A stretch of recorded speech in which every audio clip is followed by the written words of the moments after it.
Longman Preparation Course for the TOEFL Test, Volume B, Practice Tests, 2nd Edition, by Deborah Phillips, published by Longman. This is a recording for Practice Test 3. If you are having difficulty hearing the recording, make any necessary adjustments in the volume on your cassette player now. Read the directions in your textbook as you listen to the directions on this recording. Practice Test 3, Section 1, Listening Comprehension. In this section of the test, you will have an opportunity to demonstrate your ability to understand conversations and talks in English. There are 3 parts to this section. Answer all the questions on the basis of what is stated or implied by the speakers you hear. Do not take notes or write in your test book at any time. Do not turn the pages until you are told to do so.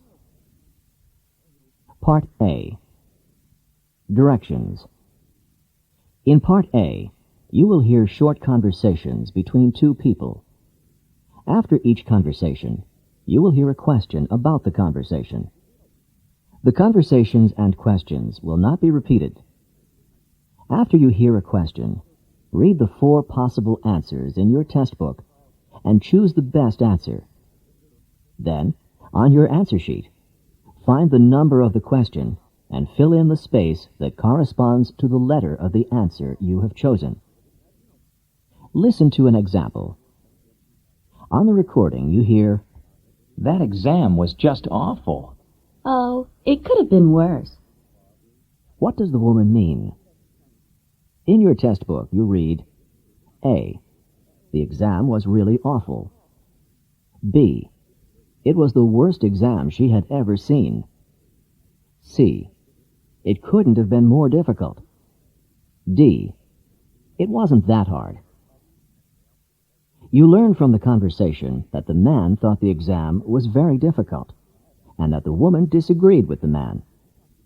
The best answer to the question, "What does the woman mean?" is D. It wasn't that hard. Therefore, the correct choice is D. Go on to the next page.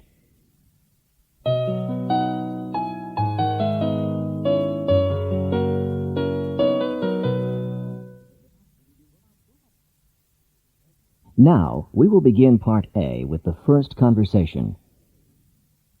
Number 1. Did you get the tickets? "Yes, I did. Let's go on in because the film's about to start." Where does this conversation probably take place?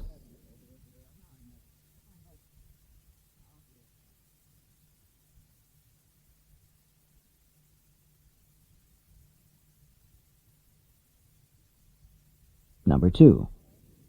I'm ready for the therapy session. Would you mind taking a seat? What does the man want the woman to do?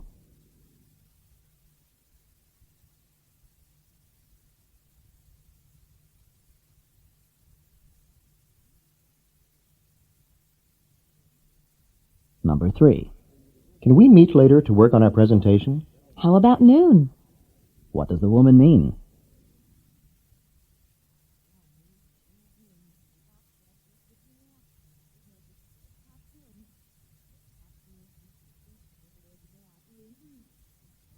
Number 4.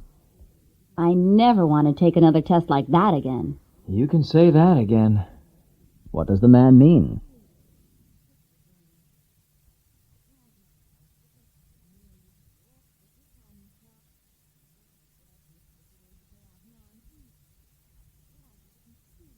Number 5.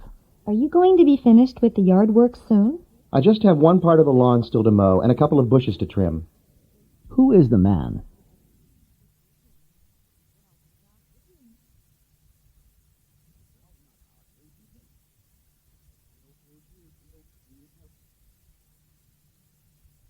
Number 6. Can we sit anywhere? No, this section is reserved. What does the man mean?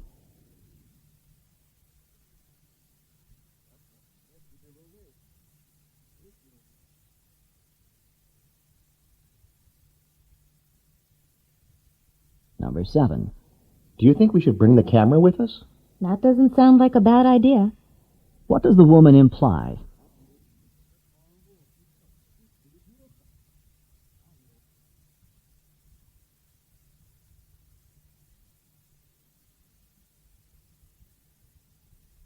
Number 8.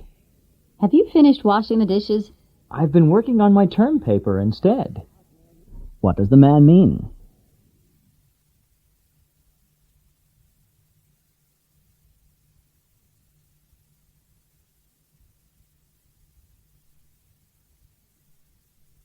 Number 9. Is it possible to drop a class in the third week of the semester? As far as I know. What does the woman mean?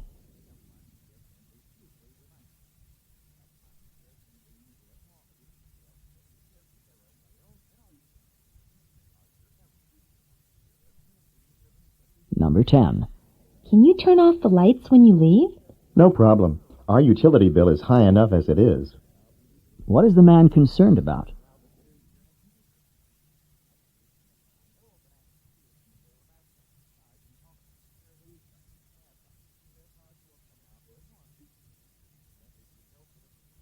Number 11. Was the lecture easy to understand? I'm glad I taped it because I didn't understand a single word. What does the woman mean?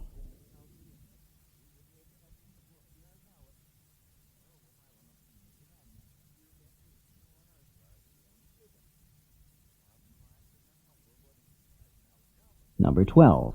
I'm leaving for New York tomorrow at noon. Could you take me to the airport? Sorry, I'm working then. Why not see if Mike can help you out? What does the man suggest to the woman?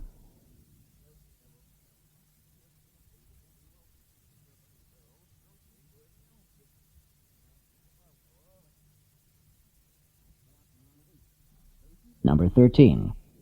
Let's shut down for tonight. It's late. Shut down? But we have so much more to do. What does the woman mean?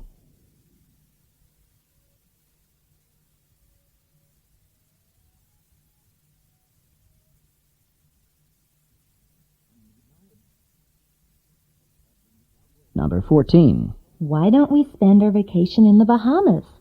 I don't make enough to do that. What does the man mean?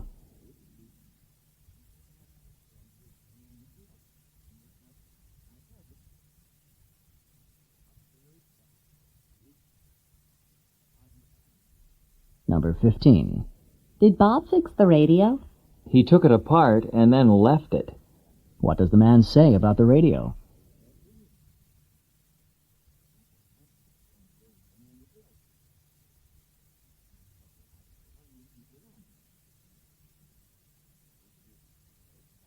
Number 16. The anthem just finished and the game's about to start. Let's get drinks later then. What does the woman probably want to do?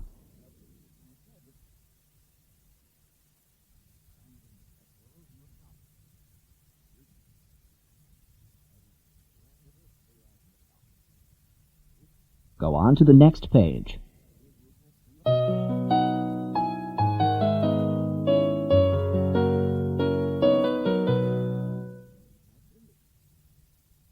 Number 17. Have you seen the announcement in the lobby? What announcement is that? What does the man mean?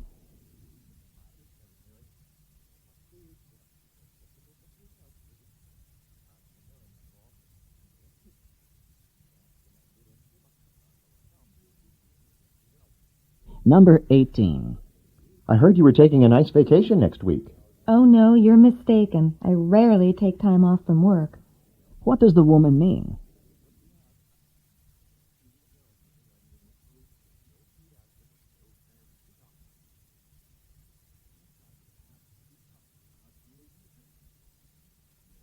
Number 19. Is the lecture tonight worth attending? Without a doubt. What does the woman say about the lecture?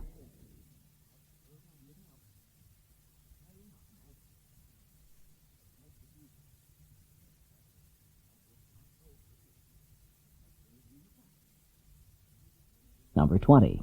Can you believe how many people were crowded into the stadium? Only once has a larger crowd attended a football game. What does the man mean?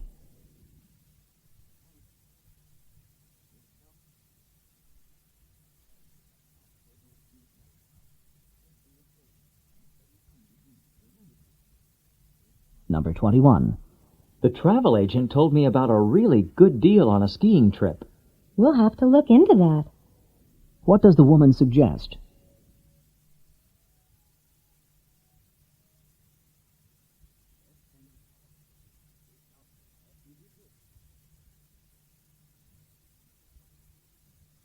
Number 22. It never occurred to me that you were an athlete. Most people who meet me don't think so either. What can be said about the man?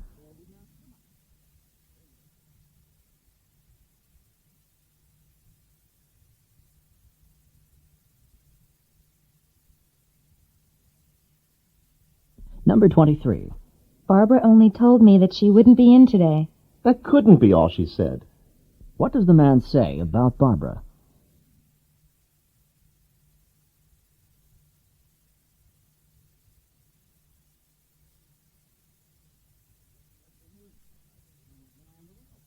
Number 24.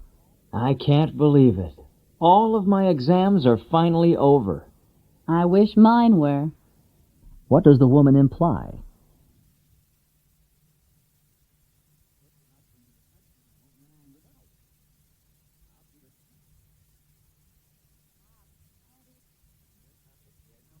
Number 25. The prices on this airline are rather high, don't you think? They seem reasonable for a trip to the moon.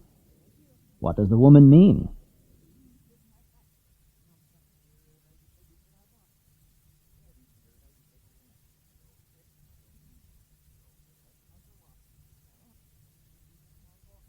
Number 26. You know, Gary really didn't do a good job on his presentation. I couldn't believe that he was unprepared. What does the woman say about Gary?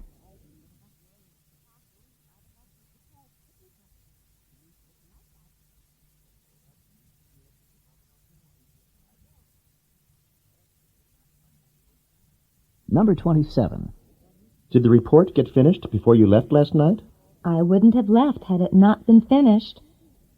What does the woman mean?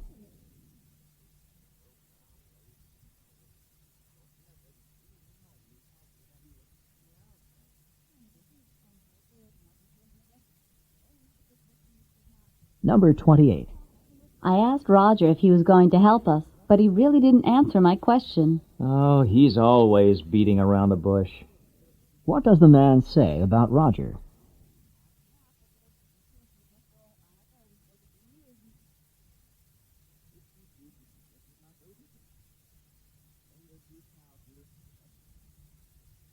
Number 29. Are you still interested in selling those concert tickets? Then you do want to buy them. What had the woman assumed?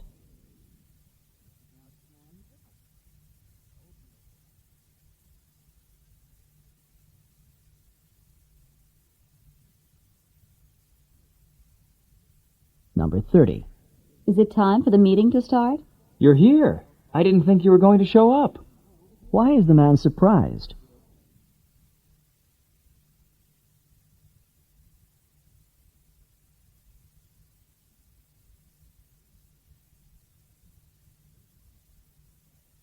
This is the end of Part A. Go on to the next page.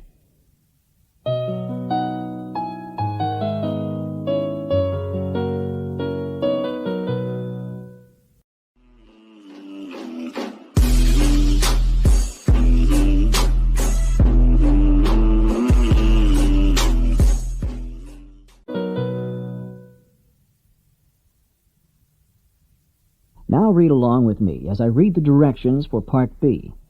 Remember, you should not read ahead or turn the pages while the directions for this part are being read. Part B. Directions. In this part of the test, you will hear longer conversations. After each conversation, you will hear several questions. Conversations and questions will not be repeated. After you hear a question, read the 4 possible answers in your test book and choose the best answer. Then, on your answer sheet, find the number of the question and fill in the space that corresponds to the letter of the answer you have chosen. Remember, you are not allowed to take notes or write in your test book. Now we will begin Part B with the first conversation. Questions 31 through 34. Listen to a conversation between two students. Dora, could you please give me some help? With what? I kept putting off my History 101 paper, and it's due next week. If you want to pass the course, you've got to write that paper. I know. I thought that since you're a history major, you could help me come up with a topic for my paper. History 101 is about American history.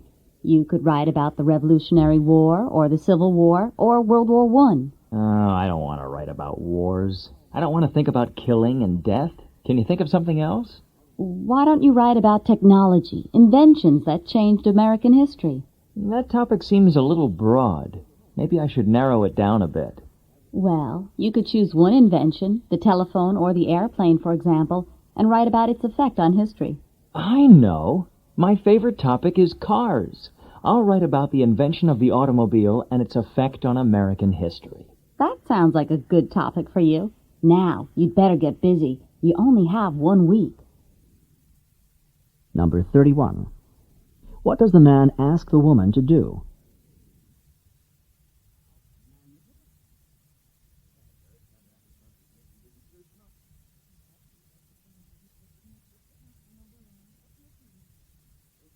Number 32.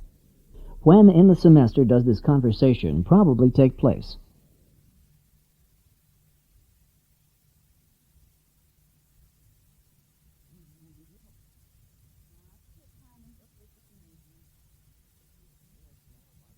Number 33. Why won't the man choose technology as a topic?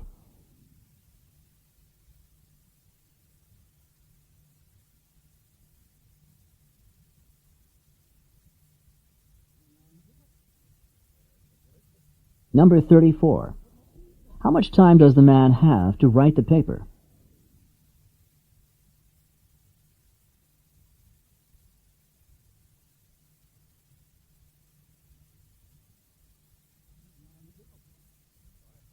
Questions 35 through 38. Listen to a conversation about a tragic event. Did you hear the story on the news this morning about the apartment fire down the street? I heard something about it. What happened exactly? A fire started about 3 o'clock in the morning in an apartment complex with about 20 apartments.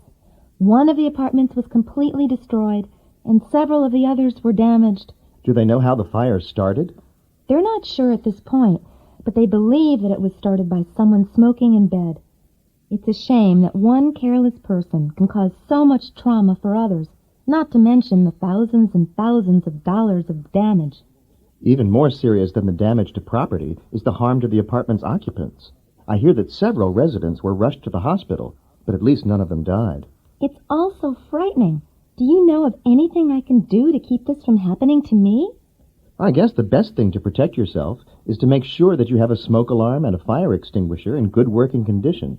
The smoke alarm will give you an early warning that a fire has started, so you can call the fire department. If it is a small fire, maybe you can use the fire extinguisher to help put out the fire before the fire trucks arrive. That's good advice. I think I'll go home and check my smoke alarm. Number 35. What is the topic of this conversation?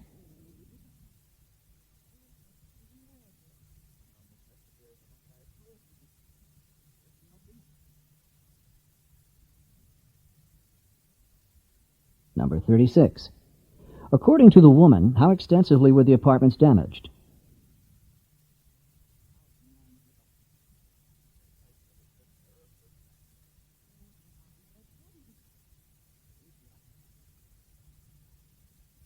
Number 37. What did the man say about some of the apartment residents?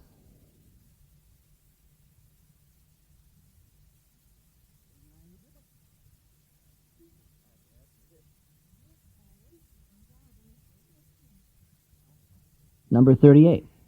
What advice does the man give to the woman to protect herself from fires?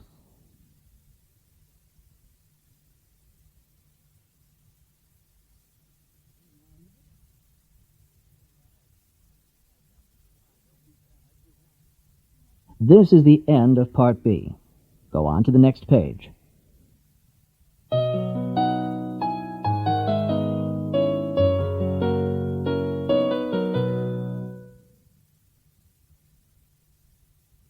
Now read along with me as I read the directions for Part C. Remember, you should not read ahead or turn the pages while the directions for this part are being read. Part C. Directions. In this part of the test, you will hear several talks. After each talk, you will hear some questions. The talks and questions will not be repeated. After you hear a question, read the 4 possible answers in your test book and choose the best answer. Then, on your answer sheet, find the number of the question and fill in the space that corresponds to the letter of the answer you have chosen. Here is an example. On the recording, you hear, "Listen to an instructor talk to his class about painting." Artist Grant Wood was a guiding force in the school of painting known as American Regionalist, a style reflecting the distinctive characteristics of art from rural areas of the United States. Wood began drawing animals on the family farm at the age of 3, and when he was 38, one of his paintings received a remarkable amount of public notice and acclaim. This painting, called American Gothic, is a starkly simple depiction of a serious couple staring directly out at the viewer. Now listen to a sample question. What style of painting is known as American Regionalist? In your test book, you read A. Art from America's inner cities. B. Art from the central region of the U.S. C. Art from various urban areas in the U.S. D. Art from rural sections of America.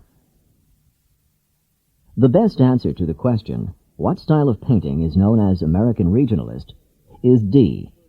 Art from rural sections of America. Therefore, the correct choice is D. Now listen to another sample question. What is the name of Wood's most successful painting? In your test book, you read A. American Regionalist. B. The Family Farm in Iowa. C. American Gothic. D. A Serious Couple. The best answer to the question, what is the name of Wood's most successful painting, is C. American Gothic. Therefore, the correct choice is C. Remember, you are not allowed to take notes or write in your test book. Go on to the next page.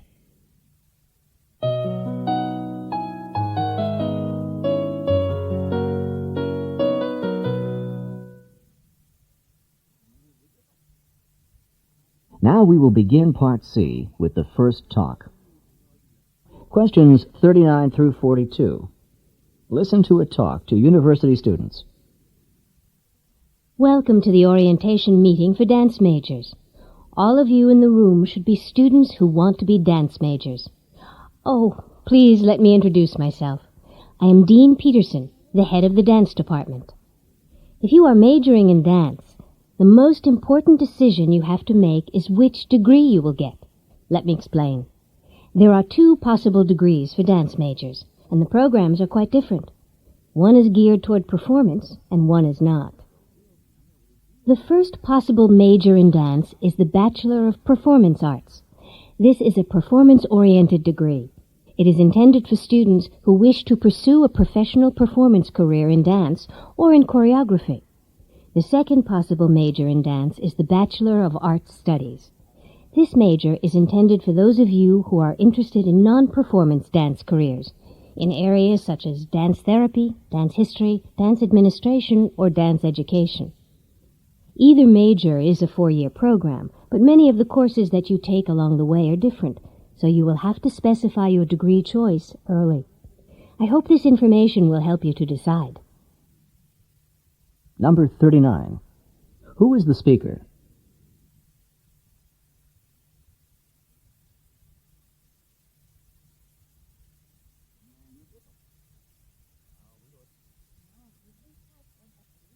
Number 40.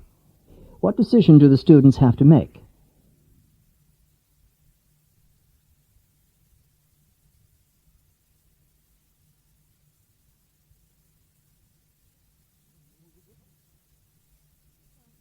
Number 41. A dance major with a Bachelor of Performance Arts degree might be interested in which area of work?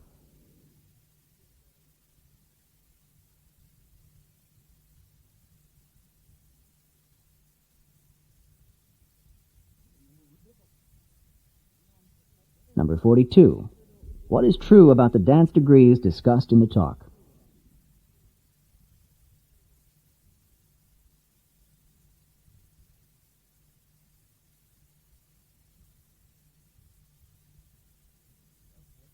Questions 43 through 46.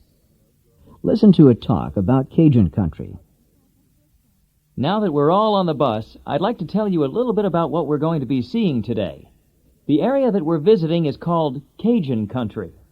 The Cajuns are descended from the Acadians, French settlers who came from the Acadia region of present-day Canada. They came in the 18th century during the French and Indian War, when they were driven from Acadia by the British. They settled in southern Louisiana in the areas around New Orleans. They brought their French culture with them, and today approximately 250,000 people in Louisiana still speak French as a result. We'll be driving by some sugar plantations and alligator farms, and then we'll be stopping at Avery Island. There is a factory there that has been producing Tabasco since 1868. Are you familiar with Tabasco? It's one of the best-known spicy sauces in Cajun cooking, and it's very hot. I hope you like spicy food, because any Cajun food that you eat on this trip is going to be spicy. After Avery Island, we'll continue on to Lafayette, which is the largest city in Cajun country. When we arrive in Lafayette, we're going to visit Acadian Village, which is a Cajun theme park. This theme park offers rides, exhibits, shopping, and restaurants, all with a Cajun theme. Now settle back, relax, and enjoy the ride. I'll point out the interesting sights as we come to them. Number 43. Who is the speaker?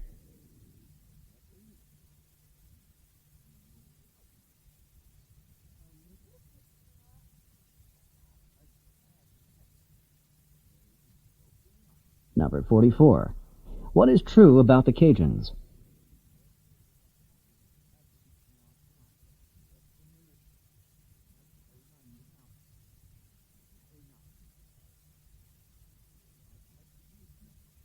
Number 45. What is Cajun food like?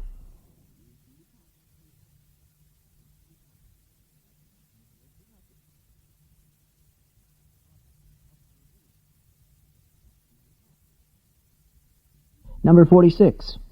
What will probably happen next?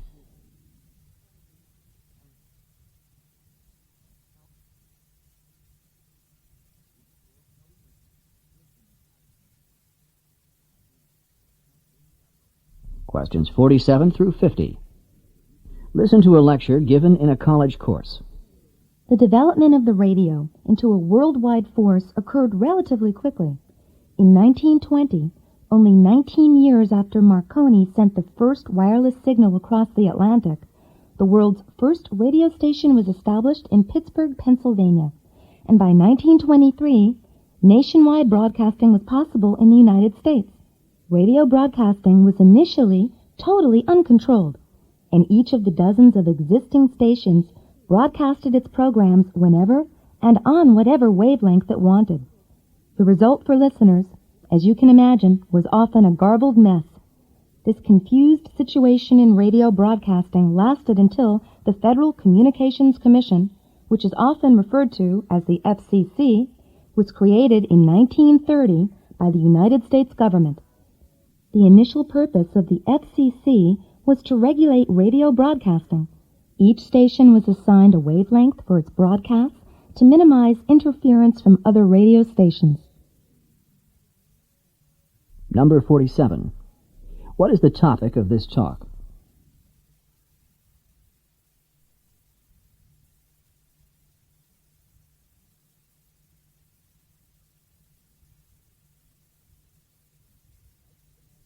Number 48.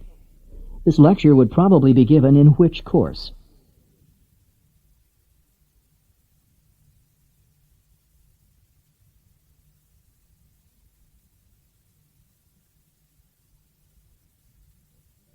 Number 49. How could the situation in early radio broadcasting best be described?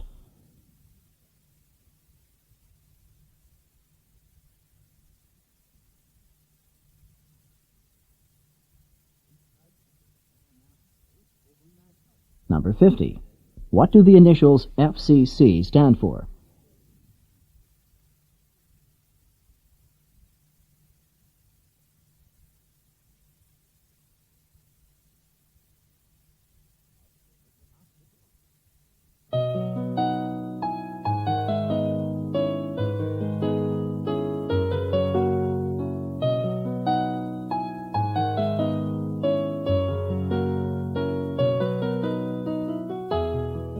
This is the end of Section 1. Stop work on Section 1. Turn off your cassette player.